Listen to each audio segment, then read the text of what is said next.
Welcome, game one of Falcons versus TIDEBOUND. SUNSfan here with SyndereN, and I think this is the best series of the day. Honestly, I'm not going to be biased, but even the fact it's any surprise that a team such as Falcons, TIDEBOUND, as well as, of course, Extreme Gaming have been looking hot as well. A lot of exchanging here. Amar. In a lot of trouble. That's first blood already for Shiro and the TIDEBOUND side. All right, well, that was underwhelming, I'll be honest. It also didn't deserve more than that. Staking under the tower, getting pursued by Faith Beyond. Looks like he'll eventually pick him up. Does take a beating in response, though, as after all of that, Skeeter actually gets picked off on the top lane. Yeah, and I was going to point out, this whole top fight extending as long as it did was because of a rare missed dead shot from Planet. But in the follow-up fight, they do get an even bigger kill in the gyro. Yep, crit. Helped Mallory get the rune, but they are outnumbered. That's 4 versus 2. Using that haste rune to full effect to get to the north side. Has to be a little bit careful, though. Getting some bottles up, as nothing to say is going to continue the pursuit, but all for naught. We'll have to let It's kind of an interesting thing that we've been seeing, though, because you can't really contest this if you're the other team, because if you get in the middle of this, it's just going to add to the echo. Yeah. But all you can really do is try to steal a farm beforehand, which they did quite nicely. Amar, though, the recipient of this gank from TIDEBOUND, that is an easy kill for Faith Beyond. They even find a lowly Snake King, gets glimpsed out of the TP. Double kill for Bach. Yeah, this is... He's owning. Not that there was anything spectacular about that from Y, but I just want to give him a mention here. I think this is his best hero of all time, and even in patches and metas where this hero is not particularly favored, it's a bit of a mixed bag in this tournament. Some teams like this, some teams don't touch it at all. But if Disruptor is playable, Y is going to play it. TIDEBOUND have found massive success off of this, and look at him making his next move immediately. Static Storm right on top of him. Absolutely no response available for crit. Still only level 5 at the 12.5 minute mark. 8-2 advantage for TIDEBOUND, despite the gold lead. Will now try to perhaps invade, but if you're going to invade for the wisdom now, you're running through the lane through full vision, so not going to be the case. Yeah, they spot nothing to say. Now they jump on top of them instead. This is the follow-up, though. Snake King coming with a nice Nether Blast. They've already taken out Planet. Nothing to say. Trickling away. The Mortimer's Kisses just hits them in the end. 2 kills for Falcons. Not only thwarting the initial smoke attempt from TIDEBOUND, but absolutely crushing them afterwards. Yeah, that's just beautiful map That's play. the blink reveal. Yeah, it's just an outplay, right? You break the smoke. Malrine seemed aware that there's a move might be coming. Now you could turn it into a Crimson later if you really want to, and against the Gyrocopter, not too bad, but maybe not the most traditional item for a Timber Saw. Yeah, the more traditional one would be Lotus. Playing against Roar, it's kind of nice. Smoke revealed. Shiro leading the charge as Crit gets to the high ground, and he's going to get glimpsed back into the arms of Bach, and just gets deleted. The Roar counteraction from Malrine. Do they have the damage to cut through Shiro? He popped the BKB and dies instantly. First BKB of the game for him. Amar, though, stuck all alone. He's going to get bursted by Bach, as it looks like TIDEBOUND now on the retreat. The buyback came out from Crit in the meantime. So this is now a 4 versus 3 situation. That's a lot of damage from the Chakram from Bach, and he takes out Snake King easily. Now Malrine on the run. This is such a back and forth affair. Gets slowed to a crawl. Nothing to say with the Enchant Totem. As Bach, again, up front and personal. The cookie's not going to hit, but the last proc from Planet is enough to kill off Malrine. So despite losing their carry pretty much instantly, TIDEBOUND able to bounce back quite a bit. Honestly, that kill on the Pugna was just a beautiful sequencing of skills from TIDEBOUND. And knowing Falcons, they're just getting warmed up. Another 60 minutes to go in this one. Yep. I was laughing so much backstage in the green room when I saw they had top 6 longest games of this TI. It's like unbelievable that all the of same them over team, an hour. Yeah, they were like all 70 plus. All right, we have smokes on both sides because Tormentor has woken up. That's right. But it looks like this will be Falcons to take. Question is, can they withstand a fight afterwards? Amar gets the shard, and you can see TIDEBOUND still continuing on. The heals are coming. Planet's going to show himself first with the dead shot. Can Falcons retreat, or do they actually want to fight? Amar gets off the rebuke. Instant pierce the veil, though, into the Mortimers. That's an easy kill for Snake King. There's the Mars Arena onto 2. Shiro the BKB. Looks like they might want to retreat, though, as the Disruptor's picked off. So Falcons holding that high ground as now the roar on top of Shiro. This would be an enormous kill for Amar and company. Beautiful spear into the trees. They got the stun lock. They got the kill on Shiro. 3 dead as Bach tried to save his carry. Now he has to retreat in shame. Has to nightfall away with the BKB TP. So 3 dead, they lose the shard. Because you're like, okay, you were too late, just call it off. But you feel so invested that you've already run your entire lineup up there. Yeah. That you're really tempted to take the fight. But Falcons were set up so much better, and Mars is just a godly hero in that area when you have the vision. Oh, look at this, TIDEBOUND. They're going to continue to get aggressive despite this be BKB still being down for Shiro. Echo Slam right on top of the gyro. Gets feared back. Do they have the damage? It's going to be close, and finally Shiro coming in to finish the job. All 5 members of TIDEBOUND here to watch Skeeter die. The best hero they can kill. Gyro was... And this opens up the Rosh. Yeah, and Gyro was close to BKB, so this is such a nice snipe for them to get at this exact moment. The Rosh is the icing on the cake, and the reason that they went for it to begin with is if they find a meaningful pick, they know they can turn it into this. So you lost the Tormentor, but you got the Rosh and the carry kill. If there hadn't been a fight up top, I would say clear advantage TIDEBOUND overall in this exchange, but of course they did lose quite a bit in the top left corner prior to this. Now Shiro with the Aegis. Indeed. The glimpse. Thinking, glimpse back, and will die eventually. Well, he's pretty tanky. He will die eventually. Surely gets Cookie to the high ground. Now the roar on top of Faith Beyond with Amar. Nice zoning ult. They're going to get 2 kills on likelihood. Wise going to stay alive a little longer with the execution, but the rebuke at the last moment takes out the Timber. That's 3 dead now. These fights make no sense. One team gets an objective, easily wins the fight. Next team with no resources. Yeah, it looks like Amar is still going for the refresher first. I thought he might change his mind when he realized his mana. He switched to Aetherlands. Oh, you're right. He does have an Yeah, he bought an in-between item. Okay. I feel like he is almost the only player in the world who buys this item on Mars. I could be wrong, but I just connect this item with him in particular. Using it as an intermediary way of getting that mana that he needs for the refresher. He uses it for the extra cast range on Spear, of course, and the cast range on Arena should not be underestimated. It gives you some nice additional plays with Blink spearing into Arena being easier to pull off. Oh, Planet forces the issue from Amar. He gets off his ult. It's going to force the BKB out of Shiro. There's the roar from the other side on Mallory. Do they have the damage this time to cut through Shiro? It's going to be close. He's really low, dies inside of his own rebound. Another death for the carry of TIDEBOUND as Bach with that Aghanim Scepter. Boom, boom time. Gets off. Oh, the Yules actually activates because the BKB ended early, and now the Rocket Barrage upon him. Static Storm to try to save their offlaner. It is not happening for TIDEBOUND. And now Y on the retreat. He's holding a gem. This would be a pretty big kill for Falcons. Looks like he will be able to walk away, but still Falcons super happy with being able to kill Shiro first again. It really just seems to be the deciding factor of this game so far is oftentimes you just throw a Thunderstrike on the wave and back off because you want to be hidden and be a threat on the map with Glimpse. No, nothing to say is going to show. Malrine and company would love to get a pick off before this Rosh spawns. Still has not come up yet, though. Another attempt. Glimpse on Amar. Out. Will not be KB away. Smoke.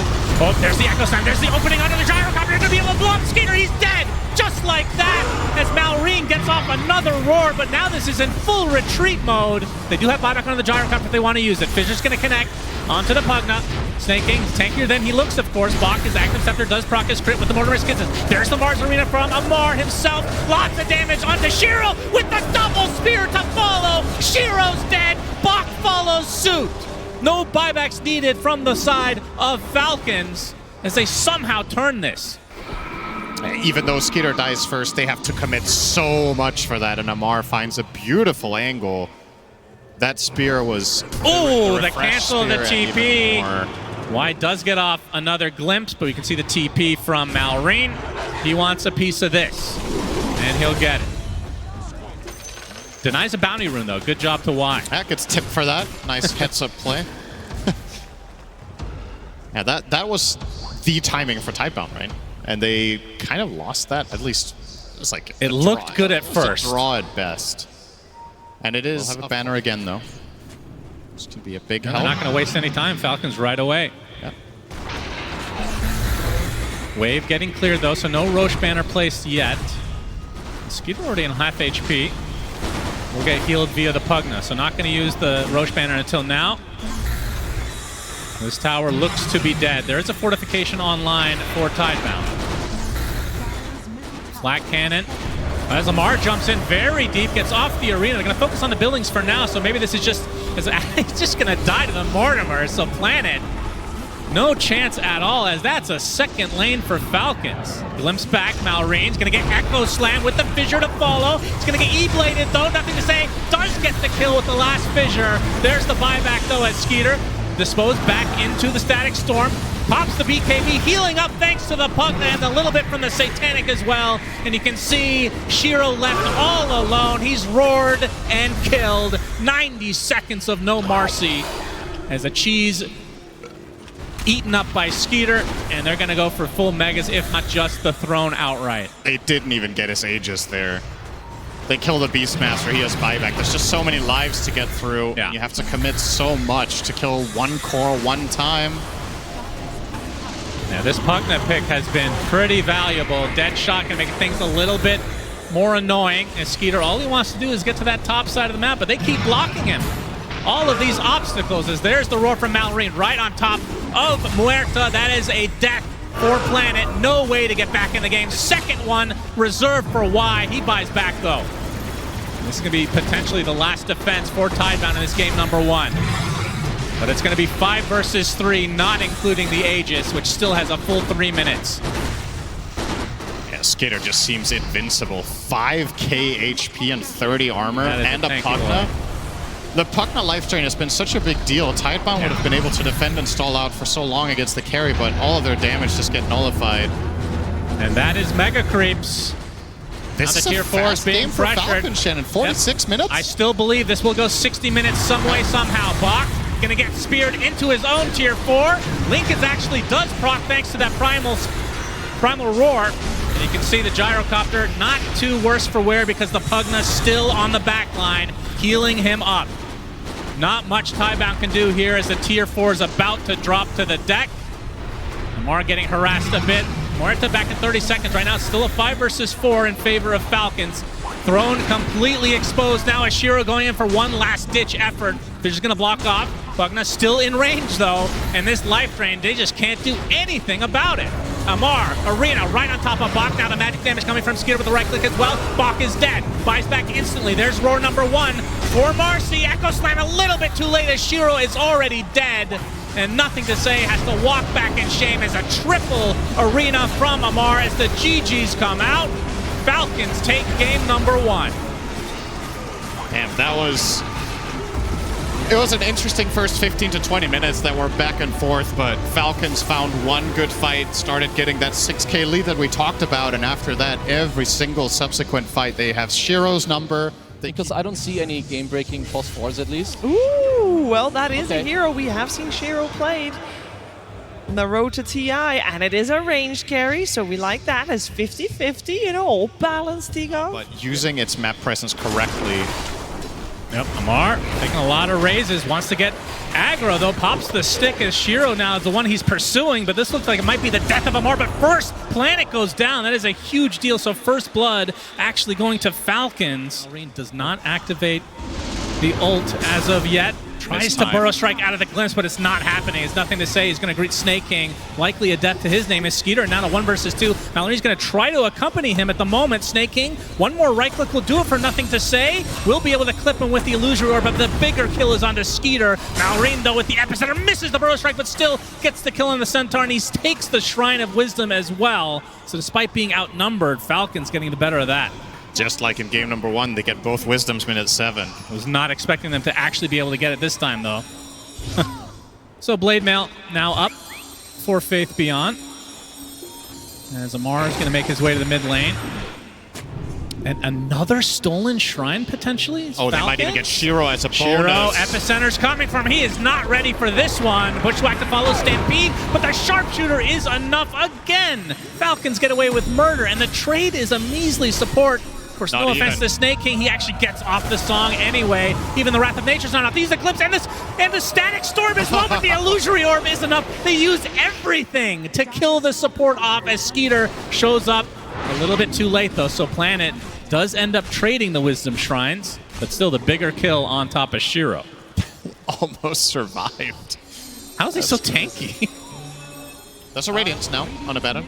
So this is a major level up, whichever playstyle you want to go for. If you want a team fight, this is when the Abaddon really starts packing a punch. If you want to farm, you accelerate to a large degree. So Skitter's on track here for a solid... Stampede is not online this time, as Amar finds himself a half-man, half-horse. But why is in the vicinity? Oh, a big initiation with a coil on the 3. Static Storm to follow. Malrine comes in, though, with the Epi. Looks like Boxing is the first to fall. Planet trying to kill off somebody. He finally gets a support.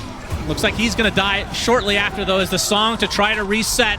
Shiro on the outskirts looking for the Requiem. Will get it off to get the fear. Decent timing. And snare applied to the puck at the moment, though. Nothing to say. He's found in the tree line. Burrow Strike applied. Still stuck in the trees. Can they find him? They ping him out. Finally, the Illusory Orb comes. It's a curveball, though. Back into the fray. He'd be able to blink out, though. Well, looks right, the fact that Pipe is being bought by Bach means that that's not going to happen anytime soon. Yeah, it's far away. That'll be like a 4th, 5th item for him if the game gets to that point. Malrine. He's going to be able to pop the epicenter, and that is way too easy onto Faith Beyond. And it looks like the rest of TIDEBOUND might want to still fight. Yep. Onto Skeeter. Gets stunned up now. Has the borrowed time. And the kinetic field not in time, so he is going to be able to shrug it off. Yeah, for sure. And I was going to say, he's holding on to a lot of gold, but changing his mind, going for the Blink Dagger now in Centaur. We'll see if TIDEBOUND want to get a little bit more aggressive now. As a result, Shiro actually pops the smoke, the dust on the other side, though. They know that he has the Shadow Blade, don't have the vision required. They do find Y instead, though. Another sharpshooter kill. Man, oh man, Crit is farming up those fantasy points today. Do they have any smokes left is the question on TIDEBOUND. They don't have anyone in their inventories, so it's difficult for them to access this area, but at the same time, Falcons also uninterested. This has effectively been a 3-minute Roche fight without hitting Roche. Well, Roche and without hitting each other. So the old Roche off, but this time in a different area. Oh yeah, we had this forever in the corners. Yeah. Man. I love this current Roche, though. Yeah. It's good. All right, TIDEBOUND on the high ground. You can see the illusions continually spotting them. As Falcons it's not only daring them. It's also the Abaddon Radiance. Oh, Stampede. Okay, Epicenter comes in from Mallory. Pops the BKB as well. As Bach looking for somebody to use on his cart. He's going to be applied some pressure. Pops the Blade Veil. Nobody really wants to touch him now, though. Gets rooted up onto the high ground. Nothing to say. Coming in, trying to take out the Abaddon, but he activates his ult just in time and heals up to full as a result. There's the cart onto the Shadow Fiend. He'll be able to get on his ult. The Centaur dies first inside of his own cart. The Shadow Fiend follows soon, and just like that, it's 4 dead for TIDEBOUND, and Falcons lose nothing. That wasn't even close. The cart didn't do it. Maybe they'll get one more chance, but it will be against a man advantage now. Aegis as well as Banner. Wonder who they'll put the Aegis on. Saw Skeeter take a lot of damage in that engagement, but obviously stay alive. It will be Amar again. And it's CJ. Didn't have enough money to buy back and TP in, so Falcons capitalize. Now they're up 24K with the Aegis advantage, and now pushing that bottom lane. Can TIDEBOUND do anything to repel the forces of Falcons? This is going to be one lane for them extremely easily. Not exactly a carbon copy of the previous game, but it's feeling really similar overall. Similar time for the overall high ground, going for the killing blow here at about 45 minutes. Executing the map better. He gets broken, but just going to shrug it off. The second lane in the sights for Falcons. Oh, the hex onto the puck, the bushwhack to follow, the save! The cart saves the puck! Gonna try to turn this around, but where is the damage coming from exactly? Nature's Prophet in the midst of all of this. Trying to TP out, but the Burrow Strike connects. Bushwhack to follow, that'll be the death of the NP. And again, 3.5 minutes on the Aegis. Falcons have plenty of resources to work with as Amar looks like he's going to finish off this second barracks very shortly. Another hex that the Burrow Strike actually misses, but they find the connection. On to nothing to say. The Stampede is not enough. He is out for 90. No buyback. As Falcons now to the third lane to try to get Mega Creeps and close the door in this upper bracket match against TIDEBOUND. and it's looking like it's going to be a 2-0. What a stellar performance this game has been from Crit on the Hoodwink. Bach gets off the hood stomp to try to break the Abaddon, but he already has his ult on his Amargus, destroys Y. Cart onto the Shadow Fiend in retreat. They just call GG, and just like that, Falcons 2-0 Extreme in this upper bracket match. And this individual game more so than the first, not even remotely close when you look back at it. TIDEBOUND maybe had one singular successful move, ending the game with 5 kills at minute 45. Falcons in complete control the whole time, and as I was saying, for me, Crit, total standout performance of the Hoodwink. The way they played the map together, the Sand King and the Hoodwink, I feel like was what dictated almost everything that happened. So the overall strategy for Falcons is pushing waves with Bristle, push in waves with Naga, push in waves with Abad and Manta, and then Hoodwink and Sand King, whenever heroes split up around the map trying to find farm or deal with the problems, they pick them off. So an absolutely incredible performance here from Falcons, and a series that you and I entering today were like, we were unsure how to place this one. I think maybe the previous series were a little bit more going the way we expected. This one we didn't know. We thought it was going to be 3 games.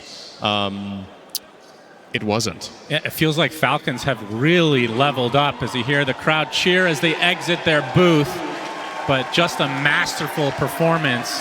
And it felt like TIDEBOUND just, I don't know, didn't look like the same team, but maybe some nerves getting to them. Of course, we have 2 TI winners, so I doubt that that's the case. Either way, Falcons really showing up in this series, 2-0ing TIDEBOUND. And, well, we did see the cart for Faith Beyond. Unfortunately for them, it just wasn't enough.